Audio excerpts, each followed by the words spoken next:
नमस्कार मित्रों, आप सभी का फिर से एक बार हार्दिक स्वागत है सत्य धर्म ज्ञान यूट्यूब चैनल पर। मित्रों, हम इंसानों की यह फितरत है कि जब हमारी कोई प्रशंसा करता है तो हम अत्यंत प्रसन्न होते हैं, लेकिन अगर कोई हमारी बुराई कर देता है तो हम तुरंत ही चिढ़ जाते हैं और सामने वाले व्यक्ति को बिना कुछ सोचे समझे अनाप शनाप कहने लगते हैं, जिसका कारण है हमारा क्रोध। हम इंसान क्रोध के वश में आकर कई तरह की गलतियां कर देते हैं, लेकिन यह समझने का प्रयास नहीं करते कि क्रोध ही हमारा सबसे बड़ा दुश्मन है। वह क्रोध ही है जो पिता को बेटे से, भाई को भाई से और पति पत्नी को अलग कर देता है। अगर साफ शब्दों में कहने का प्रयास करें तो क्रोध ही मनुष्य द्वारा किए जाने वाली सभी अपराधों का मूल कारण है। मित्रों, आपको यह हमेशा ध्यान रखना चाहिए कि क्रोध और आंधी हमेशा बराबर होते हैं। शांत होने के बाद ही इंसान को पता चलता है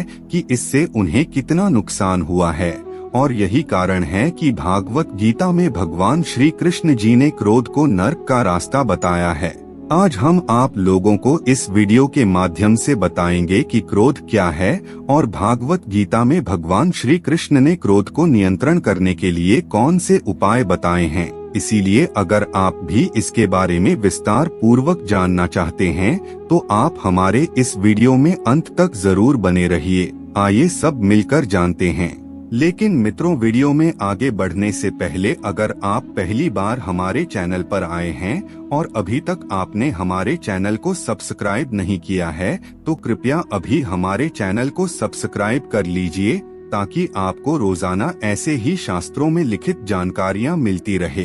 भगवत गीता के अध्याय नंबर 2 में भगवान श्री कृष्ण कहते हैं कि क्रोध मनुष्य की वह भावना है जो उसके पूरे जीवन को समस्याओं से घेरे रखती है। जो मनुष्य छोटी छोटी बात पर क्रोधित हो जाए वह अपने पूरे जीवन में ना तो सफलता प्राप्त कर सकता है और ना ही वह जीवन में कभी सुखी रह सकता है, क्योंकि क्रोधित मनुष्य ना तो उम्र की मर्यादा को समझता है और ना ही ज्ञान की भाषा। ऐसे मनुष्यों में कब और कहां क्रोध पैदा हो जाए कुछ कहा नहीं जा सकता। मनुष्य के अंदर जब क्रोध जन्म लेता है तो तुरंत ही उसकी विचार करने की क्षमता खो जाती है। बुद्धि रूपी आंखों पर क्रोध रूपी अंधकार का पर्दा छा जाता है। ऐसी स्थिति में पुराने से पुराने संबंध क्षण भर में टूट जाते हैं और संपूर्ण जीवन नष्ट हो जाता है। अगर आपको हमारी बात समझ में नहीं आ रही है तो आप किसी कारागार का भ्रमण कीजिए, जहां आपको अधिकतर अपराधी क्षण भर के क्रोध का दंड भोगते हुए नजर आएंगे। और इससे भी बड़ी विडंबना यह है कि ज्यादातर मनुष्य क्रोध से होने वाले नुकसान के बारे में जानते हुए भी समय आने पर क्रोध पर संयम नहीं लगा पाता। वह बार बार क्रोध न करने का प्राण तो लेता है, लेकिन जैसे ही उसकी कोई इच्छा पूरी नहीं होती या फिर कोई व्यक्ति किसी काम में उससे आगे निकल जाता है तो वह क्रोधित हो जाता है। मित्रों, अब यहाँ यह सवाल उठता है कि आखिर वास्तव में क्रोध क्या है और यह क्यों जन्म लेता है और मनुष्य क्यों उस पर संयम नहीं रख पाता। तो आइए इसे एक उदाहरण के तौर पर समझने का प्रयास करते हैं। आपने देखा होगा कि जब एक छोटे बालक को किसी चीज की आवश्यकता होती है और उस समय उसे वह चीज नहीं मिलती या फिर उसे कोई डराने का प्रयास करता है तो वह अपनी प्रतिक्रिया देता है, और बालक की प्रतिक्रिया क्रोध है, क्योंकि बालक निर्बल है, असहायक है। बालक अपने से बड़ों को अपने वजूद का एहसास कराने का प्रयास करता है। ऐसे ही जब मनुष्य बड़ा हो जाता है तो उसके मन में कुछ पाने की इच्छा होती है, और जब उसकी इच्छा पूरी नहीं होती तो वह क्रोध के वश में आ जाता है। फिर उसकी सोचने की सारी शक्ति नष्ट हो जाती है और वह क्रोध में कुछ ऐसा काम कर लेता है जिसे वह शांत मन में नहीं करना चाहता था।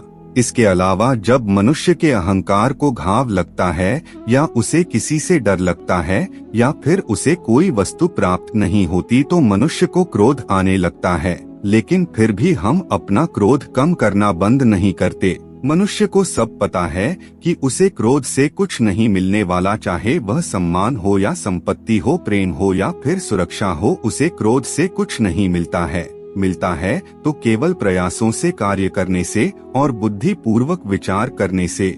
लेकिन फिर भी मनुष्य क्रोध कर बैठता है, अर्थात क्रोध कुछ भी नहीं है बल्कि हमारे बालक बुद्धि का नाम है। अगर हम हमेशा यह बात याद रखें कि हम बालक नहीं, बालक जैसा व्यवहार हमें शोभा नहीं देता, तो वैसे ही क्रोध बंद हो जाता है।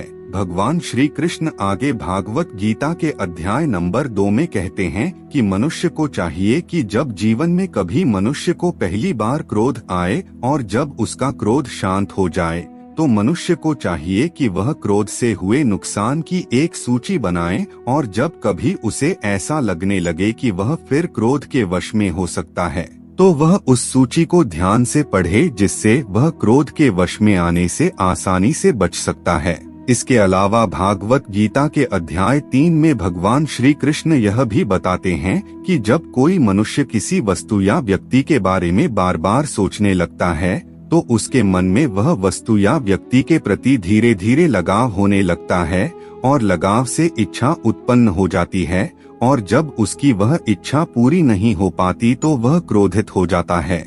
इसके अलावा जब किसी मनुष्य को उसके कर्म के अनुसार उसे फल नहीं मिलता, तो उस स्थिति में भी क्रोध उत्पन्न होता है। इसीलिए श्री कृष्ण भगवत गीता में कहते हैं कि मनुष्य को हमेशा अपना कर्म करते रहना चाहिए, फल की चिंता नहीं करनी चाहिए। साथ ही भगवान श्री कृष्ण भागवत गीता में कहते हैं कि क्रोध का प्रमुख कारण मनुष्य द्वारा ग्रहण किया जाने वाला भोजन भी है। जो मनुष्य सात्विक भोजन करता है वह कभी क्रोधित नहीं हो सकता, लेकिन ठीक इसके विपरीत जो मनुष्य तामसिक या राजकीय भोजन ग्रहण करता है तो उस पर क्रोध जल्द ही हावी हो जाता है। अर्थात मनुष्य को चाहिए कि क्रोध रूपी अंधकार से बचने के लिए वह सोच समझकर बोले और अपना कार्य करे। साथ ही वह जो कर्म करने जा रहा हो उसके परिणाम के बारे में पहले ही विस्तार पूर्वक विचार कर ले, इससे मनुष्य को लाभ मिलेगा। तो मित्रों, आज आपने इस वीडियो के माध्यम से जाना कि भागवत गीता के अनुसार मनुष्य को क्रोध क्यों आता है और क्रोध क्या है। आज की वीडियो में बस इतना ही। फिर मिलते हैं किसी नई जानकारी के साथ, तब तक के लिए धन्यवाद।